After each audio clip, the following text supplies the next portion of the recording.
निष्पक्ष निर्भीक जन क्रांति का पक्षधर एक सैलाब, बिना डरे जनता की हक की आवाज मेट्रो टुडे लाइव पर फॉलो एवं सब्सक्राइब करें। हम हैं आपकी असली आवाज, मेट्रो टुडे लाइव। नमस्कार, मैं हूं शिवश्री शंकर विग और आप मेरे साथ देख रहे हैं आपका अपना channel metro today live. Metro today live में आज जो परिचर्चा करने आए हैं वक्फ बिल पे, वो है हमारे साथ कल्याण जी। कल्याण जी जुड़ते हैं हमारे साथ जयपुर से, मंडल अध्यक्ष हैं कांग्रेस के। कल्याण जी, आपका बहुत बहुत स्वागत है मेट्रो टुडे लाइव में। धन्यवाद सर, धन्यवाद, थैंक यू सर। दूसरा हमारे साथ जुड़ते हैं स्वामी जी जुड़ते हैं प्रयागराज से। ब्रह्मदत्त स्वामी जी संत मंत प्रकोष्ठ के महाअध्यक्ष हैं, गौ गीता गंगा रक्षा मंच के राष्ट्रीय प्रवक्ता है और देश की उन्नति के लिए सनातन धर्म से जुड़े हुए सनातनी हैं। स्वामी जी, आपका बहुत बहुत स्वागत है मेट्रो टुडे लाइव में।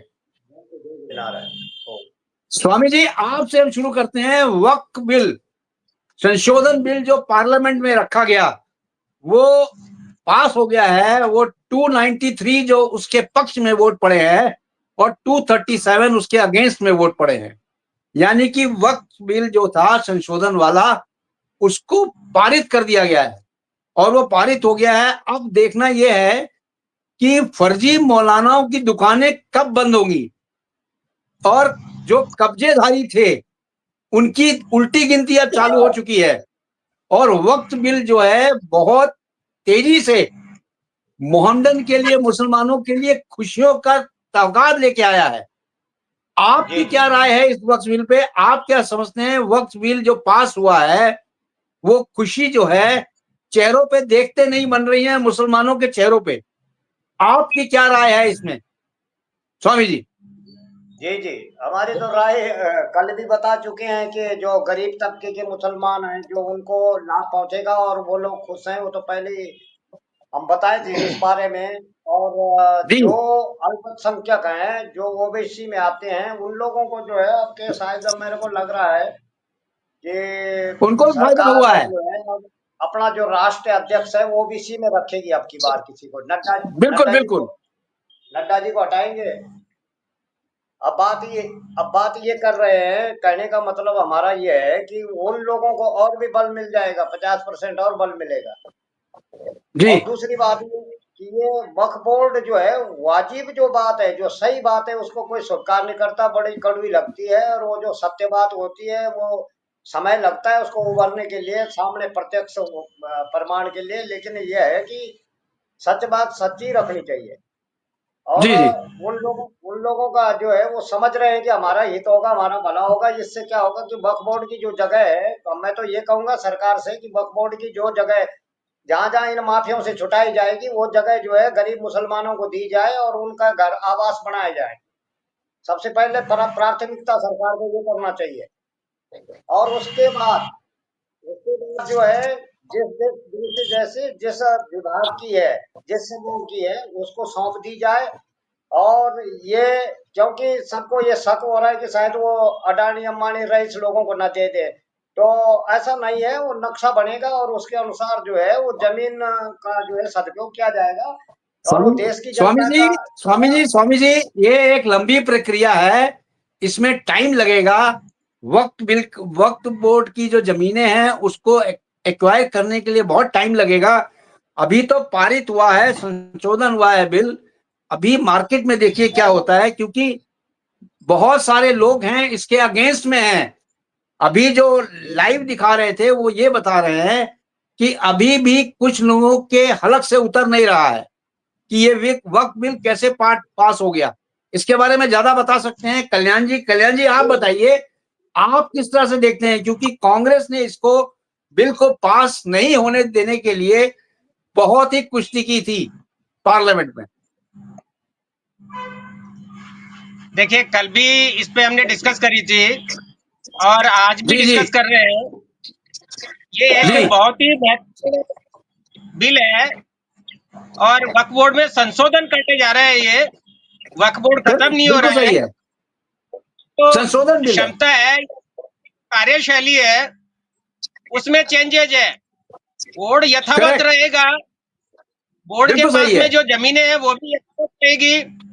इसलिए हम लोगों को होने की आवश्यकता नहीं है। कि हमारे सनातन धर्म को या हिंदुओं को बहुत बड़ा फायदा मिल जाएगा या अन्य और जी कुछ लाभ मिल जाएगा, तो ये हमारे लिए खुशी का कोई मौका नहीं है या हमारे लिए कोई इस तरह का नहीं है कि हमको इसका लाभ मिलेगा।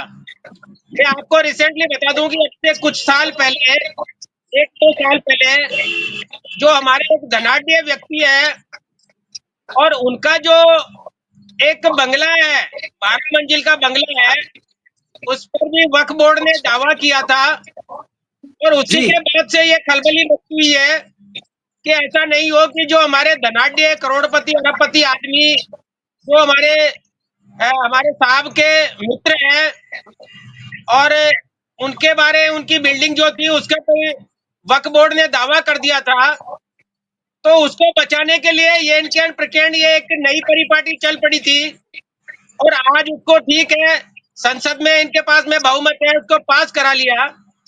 मगर जी अभी तक जनता को ये नहीं बताया कि वक्फ बोर्ड के पास में जो जमीनें हैं उनको अगर गवर्नमेंट एक्वायर करती है तो वो किस काम में लेंगे। क्या जैसे धनाढ्य सेठ जो हमारे धनाढ्य मित्र हैं, जैसे पहले अलॉट हो रखी है उनको अलॉट कर देंगे, या एक आम जनता के लिए या अन्य वर्ग के लिए कोई मदरसा है, स्कूल है, हॉस्पिटल है या कोई शिक्षा का मंदिर है या अन्य कोई कार्य जो जनहित में काम आता है वो करेंगे या नहीं करेंगे, इसके बारे में अभी जनता को गुमराह करके रखा हुआ है।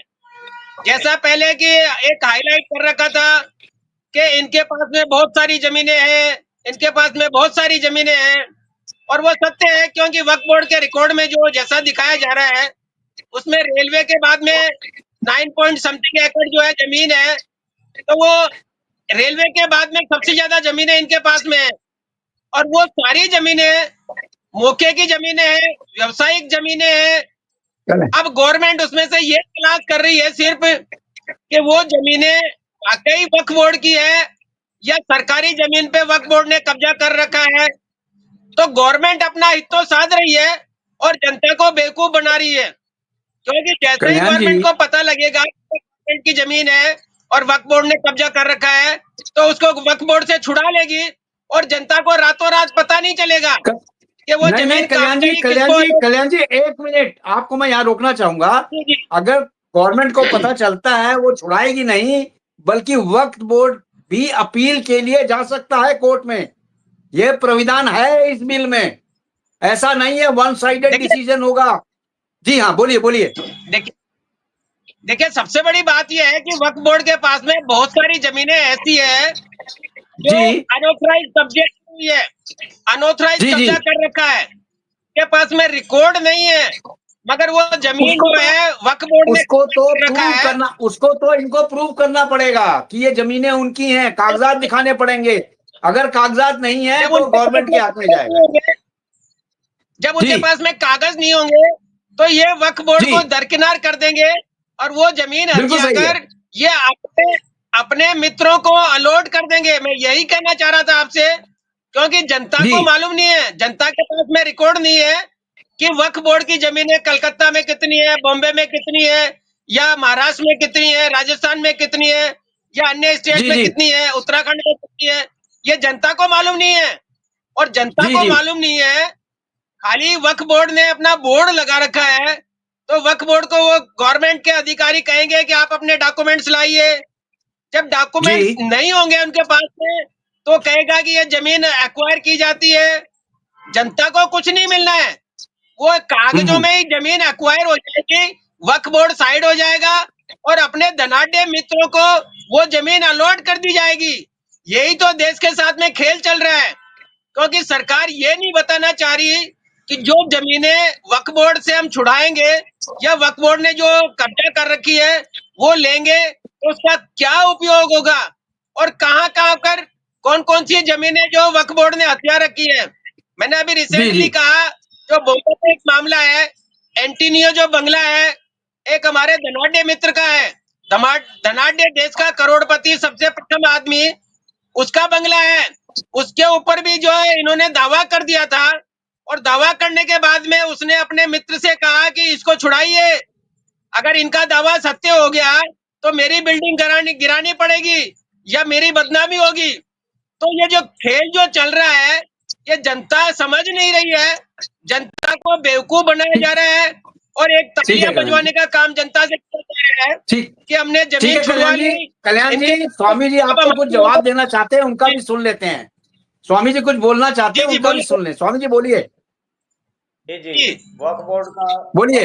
वक्फ बोर्ड की जो जमीन है, अभी तो बिल बिल पास होगा। बिल पास होने के बाद जो है, एक जो है जांच समिति बैठेगी, और वो जांच समिति क्या करेगी कि वो तमाम वक्फ बोर्ड की जो जमीन है और जो जमीन नहीं है, वो दोनों को जो है, दोनों को अलग थलग करके, जो जो जमीन तो कागज जो दिखाए जाएंगे या जो वाजिब पाई जाएगी, जो कानूनी तौर पर उनका हक हकूक है, अधिकार है, वो भी जोड़ी जाएगी, देखी जाएगी। और जो अवैधानिक रूप से जो उन्होंने कब्जा किया हुआ है, जो कब्जाधारी है, माफिया है, तो उनको भी जो है चिन्हित किया जाएगा। और चिन्हित करने के बाद क्या होगा कि वो जितनी जमीन जो है, कल लगभग लगभग मेरे को तो ये लग रहा है कि 5 लाख हेक्टेयर जमीन जो है अवैध कब्जा है, 5 लाख हेक्टेयर जमीन पर। और अभी तो जी आंकड़ा बताया नहीं उन्होंने, लगभग यही निकलेगा। आधो आध जमीन जो है वो अवैध है। जी जी और अवैध जमीन जब होगी तो उसका सरकार फिर क्या करेगी, प्रत्येक जिले वाइज की जमीन, प्रत्येक जिले के विकास में, प्रत्येक जिले के लोगों के विकास में, वहां की जी स्थिति के विकास में लगाई जाएगी। ये प्रोजेक्ट जो है बनाया जाएगा, वो सिस्टम में काम होगा। हम्म, ऐसा तो है नहीं कि वो अल्लाह मिटा के कुछ होने वाला नहीं है। वो तौर तरीके से काम होगा। वहां के जो मजिस्ट्रेट हैं, वहां के जो डीएम हैं, या जो है जो भी कानून कार्रवाई, जो भी कोई केस होता है, कोई मामला होता है, तो उनके पास जाते हैं मामले। तो जिलाधिकारी जी जो है उनकी देखरेख में एक जिलाधिकारी भी उस समिति में होना चाहिए। और उनका जो है, उनके प्रत्येक जिले के जो है मुखिया होंगे, तो उसमें जिलाधिकारी जो है जांच समिति के भी जो है उसमें जो है प्रेसिडेंट होंगे, और वो जांच करेंगे। उसमें 3 प्रकार के ऐसे सदस्य होंगे।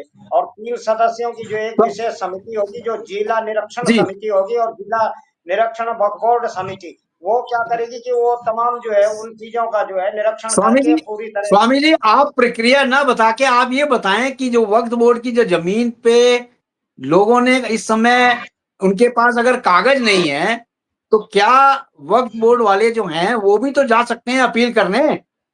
वो भी, उनके लिए भी अपील खोल दी गई है। पहले था कि वो अपील नहीं कर सकते थे, यानी अगर हिंदुओं की कोई जमीन एक्वायर करते हैं तो वो अपील नहीं कर सकते थे। अब दोनों लोग अपील कर सकते हैं, हिंदू भी अपील कर सकता है और वक्फ बोर्ड वाले भी अपील कर सकते हैं कोर्ट में जाके। जी जी। वो देखिए ऐसा है, वो उन्होंने, ये जो पूर्व की सरकार है, उन्होंने होशियारी और चालाकी, जैसे बिल्कुल इसने सही है, ये कानून, का कानून बनाया था कि ताकि हिंदू आवाज मुंह न खोल सके, केवल जो बिल्कुल सही है कह इस रहे हैं। तरह के, उसी कानून की घुटन से इसको आजाद किया गया है कि देखो, जब जी समान जी, अधिकार है। और आप बोलते हैं सेकुलरिज्म भारत है, तो सेकुलरिज्म भारत कहाँ से आ गया? आप तो सांप्रदायिक कानून बना रहे हो, करेक्ट, सांप्रदायिकता बिल्कुल फैला रहे हो। बिल्कुल, जी और ये जी सांप्रदायिकता वाले कानून जो इन्होंने तैयार करे कि एक विशेष मजहब, जाति और भेष, अब मुसलमान भी समझ जाएंगे कि नहीं, बराबर का दर्जा है, सबको समान रूप से जो है अधिकार दिया जा रहा है, सबको समान कार्रवाई हो रही है। अभी अभी एक जी 1.5 साल में सब समझने लग जाएंगे। और हम तो बता जी रहे जी। हैं कि अभी मुसलमान, कुछ कुछ मुसलमानों को जो है, जो माफिया है, वो माफिया है, बड़े बड़े रसोकार हैं, वो भड़का रहे हैं उनको। कह रहे ये तो सब चला जा रहा है, खड़े हो जाओ सब मुसलमान, एक हो जाओ मुसलमान। गलत बात है ना।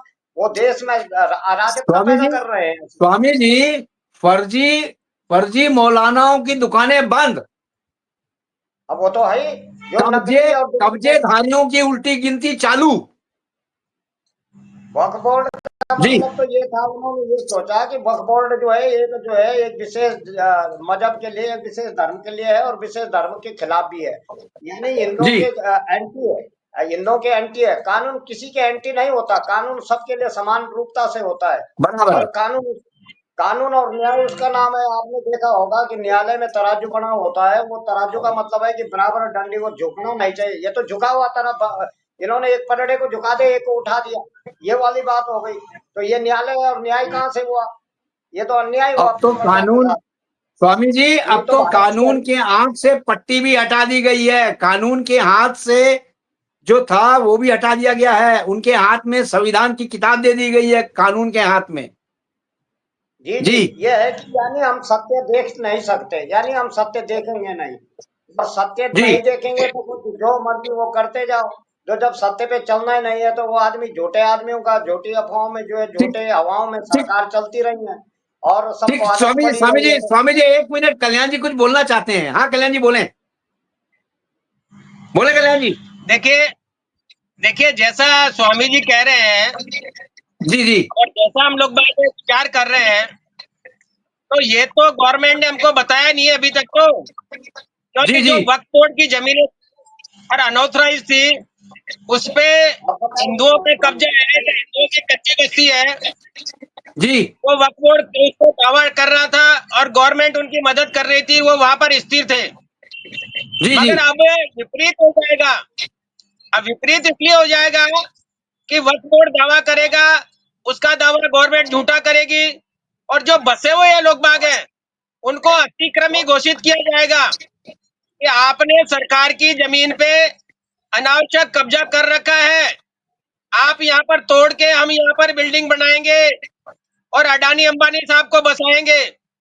यही तो अभी बॉम्बे में हो रहा है। आपने धारावी देखा है? धारावी का जो झोपड़पट्टी एरिया था वो कई किलोमीटर एकड़ में था, उसको तोड़ के और वहां पर जो है बिल्डिंगें बनाई जा रही है, और हम स्वामी लोग बात अरे तालियां बजा रहे कल्याण जी, हैं जो हमारे कल्याण जी, परदेसी है। कल्याण जी, अगर झोपड़पट्टी से, अगर झोपड़पट्टी से लोगों को उठा के पक्के मकान दिए जाते हैं तो इसमें क्या गलती कर रही है? बिल्कुल सही कर रही है तो देवो सरकार। तो सही ना, अगर देवो तो सही ना, कहाँ दे रही है गवर्नमेंट? बहुत बढ़िया काम है, देवो अलॉटमेंट। तो सही, आप बसाओ तो सही को। भाई जी आप जी किसी को बसाओगे को नहीं, जमीन नहीं मिलेगी बिल्डिंग के भारत नाम में, पर घुसपैठियों को क्यों उसको देंगे? दोगे। जी घुसपैठियों को जमीन नहीं मिलेगी यहाँ भारत में, घुसपैठियों को जमीन नहीं मिलती, झोपड़ी पट्टी हटेंगे और उनको खदेड़ा जाएगा। ऐसे कैसे होगा कि उनको मकान बना के देंगे? क्यों देंगे? वो घुसपैठी है, नहीं नहीं घुसपैठी है। स्वामी जी, स्वामी जी वहां पे घुसपैठी भी हैं और जो घुसपैठी नहीं है वो भी है वहां पे। तो सबसे पहले तो वो चेक करेंगे, उसके बाद होगा ये कार्यक्रम। नहीं, वो तो वो नेक्स्ट स्टेप घुसपैठी है। नहीं है तो भारत के वाजिब जो मूल निवासी हैं उनको भी सरकार उनके रहने की व्यवस्था करे और सरकार उनको कर जगह रही है। आवंटित करे। तरीका ये भी जी जी होता है। जी जी। जो घुसपैठी हैं उनको मकान नहीं बनाए जाएंगे, उनको अपने ठीक ठीक स्थान है, भेजा कल्याण जी बोले, जाएगा जहाँ। कल्याण जी बोले, बोले कल्याण जी। देखिए, सबसे बड़ा मकसद इनका यही है कि जी जुमलेबाज गवर्नमेंट है, जमीन को हथियाना है, इसके अलावा इनके पास में कोई रेवेन्यू नहीं है और कोई दूसरा अजेंडा नहीं है। इन लोगों ने सारे हमारे जो उपक्रम थे सबको बेच दिया है।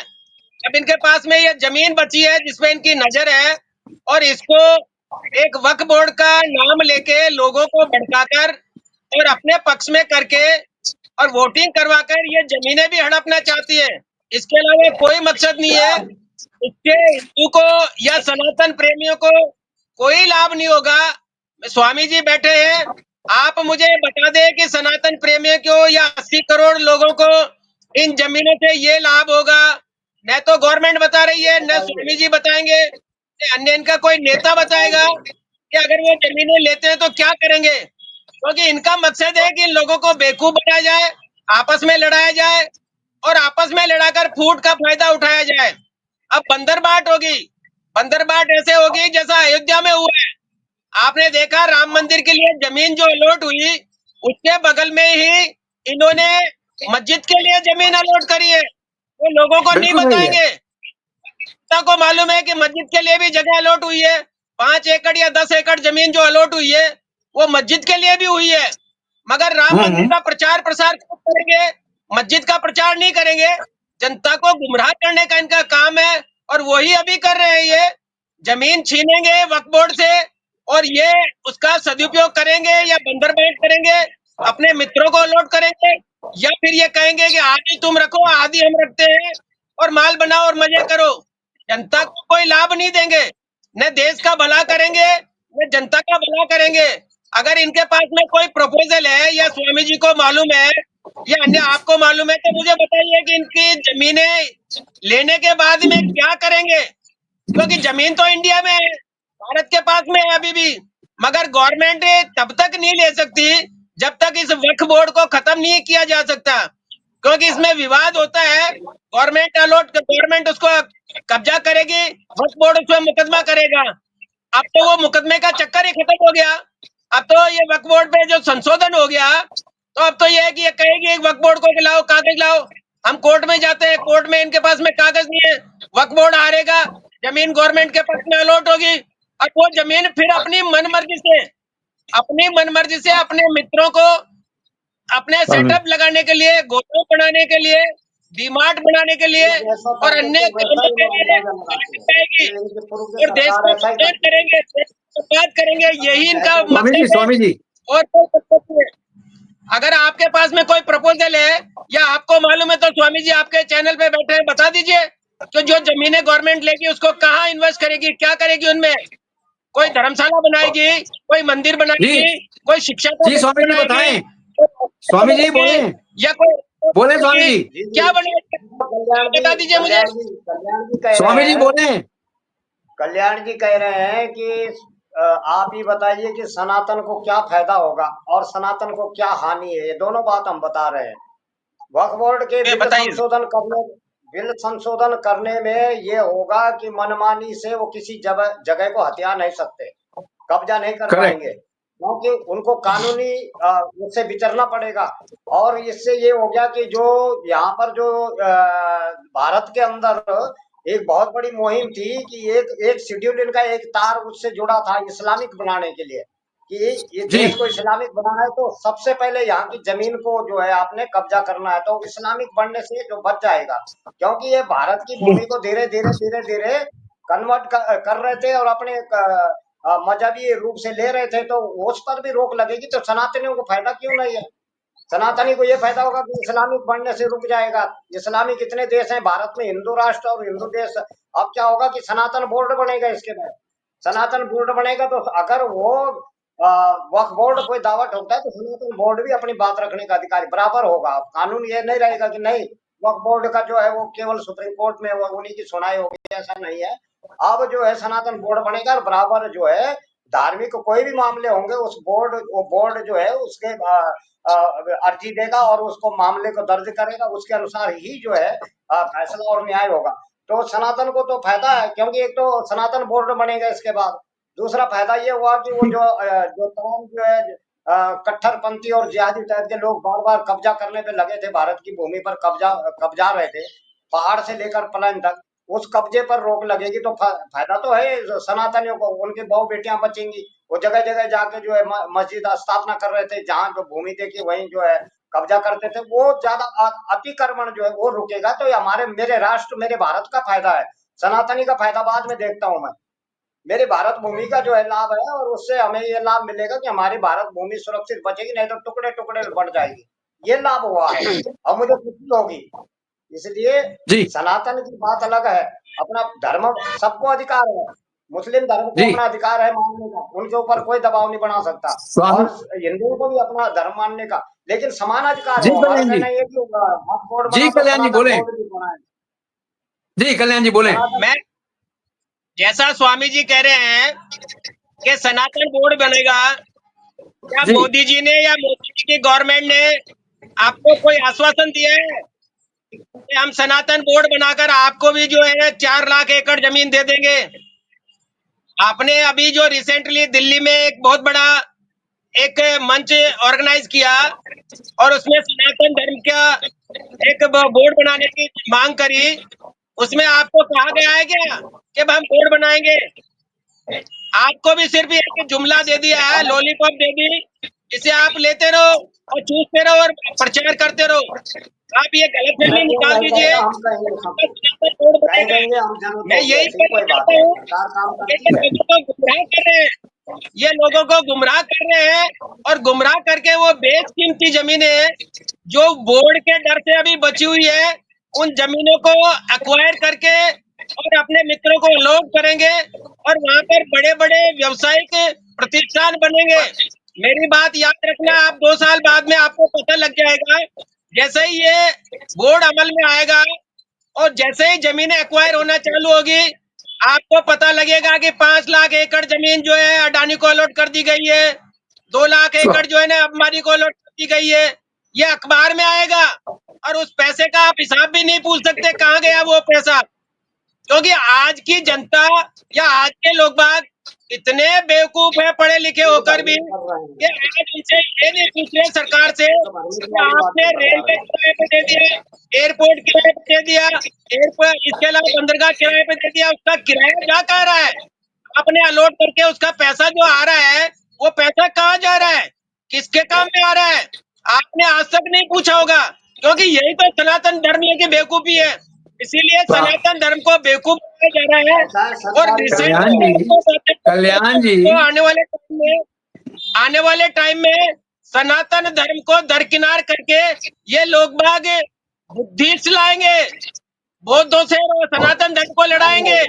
अभी तो मस्जिद के नीचे मंदिर खोलते हैं, फिर मंदिर में बुद्धिस्ट खोलेंगे, बुद्धा खोदना चालू कर दिया है। पहले करते थे लोग।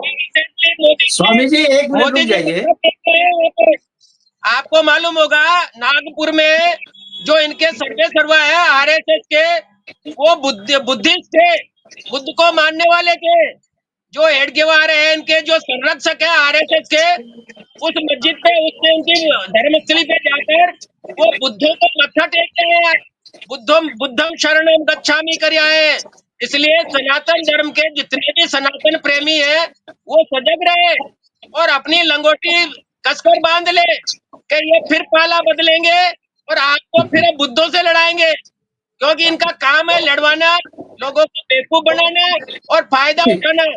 अगर आपने सनातन धर्म में किसी में हिम्मत है तो आप उनसे एक बार पूछ के देखिए कि पैसा आ रहा है वो जा कहाँ रहा है, किसके काम में आ रहा है। बेरोजगारी कम हो नहीं रही, महंगाई कम हो नहीं रही, शिक्षा पे आपने टैक्स लगा रखा है, कल्याण जी स्वामी जी को जवाब दे लेने दो, स्वामी जी को जवाब दे लेने दीजिए। स्वामी जी बोले बोलिए सर। अभी ऐसा है कल्याण जी 10 साल की चर्चा कर रहे हैं, अभी फिलहाल 10 साल का हिसाब मांग रहे हैं, लेकिन 70 साल का हिसाब देने को तैयार नहीं। हिसाब तो मांग रहे पर दे क्यों नहीं रहे हो? 70 साल का हिसाब भी तो दे। जो व्यक्ति कुछ अगर हिसाब मांग रहा है तो उस व्यक्ति को हिसाब देना भी तो पड़ता है, खाली हिसाब मांगने से काम नहीं चलता। अब बुद्ध की बात आपने कही, बुद्धिस्ट बन जाएंगे, ये बन जाएंगे, वो इसलिए उनको सपोर्ट करते हैं। देखिए सनातन में इसलिए उनको सपोर्ट करते हैं, वो अहिंसक थे, वो अहिंसा के पुजारी थे। ऐसा नहीं है, वो योग और अहिंसा ये चीज सनातन से पहले से जुड़ी है, ऐसा नहीं है। इसलिए ऐसा नहीं कि बुद्ध का हम अपमान करें, हमारे तो सनातन में किसी को अपमान करना बताया ही नहीं है, सभी धर्म को सम्मान दिया है। तो इसलिए हम जिसके साथ जा रहे हैं कौन किसको मत्था टेकता था, क्योंकि हमारा तो हमारा धर्म जो रहा है बड़ा सहिष्णु है और साम्यवादी है। तो उसके लिए आपको क्या परेशानी हुई अगर वो बुद्ध को मानते थे, वो उसको मानते थे? है तो मेरा सनातनी देश है, मेरा भारत जो हिंदू राष्ट्र है ये, तो यहाँ पर जो है इसीलिए तो हिंदू राष्ट्र हिंदू राष्ट्र बुद्ध सनातनी अभी तो हम प्रार्थना करते हैं सनातनी नहीं है, सदा वत्सले, नहीं सदा वत्सले यानी सबसे हम प्रेम करें, सब हमारे, हम किसी के हमारे कोई दुश्मन नहीं है। हम तो कहते हैं इसलिए तो भारत जो है साम्यवादी देश है। किसी देश में जो है सबके लिए नहीं बोलते, नहीं सब धर्म जो है सब रहेगा, सबका धर्म मानेंगे, कोई नहीं मानता, अपना ही धर्म मानते हैं। इतने देश देखिए, ईसाई जो अपने धर्म की बात करता है, इस्लामिक अपनी बात करता है, लेकिन सनातन कहता है आज चलो ठीक है, सबको गले लगाता है, भारत में सबको जगह देता है। लेकिन अवैधानिक रूप से जो है जो कोई भारत के अंदर घुसपैठ करेगा या देश के अंदर कोई खुरापात मचाएगा, देश को तोड़ने की साजिश से टुकड़े टुकड़े के जैसे ऐसे विद्यालय खुलेंगे तो उन पर बहिष्कार करना तो भारत का धर्म है। इसलिए जो है ऐसी बहुत चीजों को संशोधन करने की जरूरत है कि जो देश के लिए बहुत बड़ा रोड़ा है और बाधा है, देश को कटने से और बटने से बचाना है। तो इसलिए जो है हमारा देश तभी सुरक्षित रहेगा जब कानून समान होंगे। असमान कानून के कारण देश के टुकड़े टुकड़े भी हुए थे। आज अगर ये साम्यवादी होते, सेकुलर होते तो देश के टुकड़े क्यों कराते? पहले क्यों बांटा था मजहब के नाम पर? ये मजहबी सरकार है, ये मजहब देख के बात करती है, इसलिए हम मजहबी बात नहीं करते। सनातन उसी का नाम है, हम सबको वो शरण देते हैं। ठीक है स्वामी जी 2 मिनट उनको ही बोल लेने दीजिए, कल्याण जी को। जी कल्याण जी बोले आप। जी देखिए अगर सबको ही मानते तो आज देश की स्थिति ये नहीं होती कि आपको जो है ना ईद पर पुलिस लगानी पड़े और नेताओं को गलत स्टेटमेंट देना पड़े, क्योंकि उससे पहले भी त्योहार आते थे, त्योहार नए नहीं है। उस वक्त भी होली आती थी, दिवाली आती थी, ईद आती थी, हमारे गणगौर आती थी और सारे त्योहार चलते थे, मगर उस पर पुलिस लगाने की आवश्यकता नहीं पड़ती थी। आज नहीं मान रहे हैं, इसीलिए पुलिस लगाने की आवश्यकता पड़ रही है। और आप जो कह रहे हो, ये सिर्फ एक लॉलीपॉप है, एक जुमला है जो सरकार ने दे दिया है। आप कह रहे हो कांग्रेस ने क्या बनाया, तो कांग्रेस ने बनाया वही तो बेच रहे हो आप। आपका एम्स किसने बनाया, किसने बनाए, आपके एयरपोर्ट किसने बनाए, आपकी रोडें किसने बनाई, बंदरगाह किसने बनाए, रोडे के ये सारे किसने बनाए? तो आपने शिक्षा संस्थान किसने बनाए? जो बनाए वही तो आपने बेचे हैं। आपने कोई अपना बनाया हो 10 साल में, तो आप मुझे एक आध बता दीजिए कि हमने ये बनाया है गौरव सरकार के लिए या जनता के लिए, लाभ के लिए। रामेश्वर में मुझे एक जो उदाहरण दे दीजिए, को भी तोड़ने की उदाहरण योजना देता हूँ बनाई, आपको। उनको सनातन का आप चिन्ह देखिए, मिटाने वाले वो लोग हो। बातें करते हैं, आप मनमोहन सिंह की वो जो बातें सरकार करते थी हैं, और रामेश्वर का जो कोई पुल था वो वहां अथॉरिटी है बंदरगाह में, उसको तोड़ रहे थे। ये तो तुमने तो हमेशा सरकार ने, तुम आपकी सरकार ने और आपके पूर्व सरकार ने तमाम सनातन के चिन्हों को मिटाने का प्रयास किया। वो किसने कहां कहा? से वो मुझे एक आध सनातन के बताइए, एक आध चिन्ह बताइए मुझे, ठीक है, आप एक लोग आध चिन्ह जुड़ने के लिए बताइए। बहुत बहुत धन्यवाद। टाइम मेरे पास इतना ही था। Thank you very much. जय हिंद, जय भारत। जय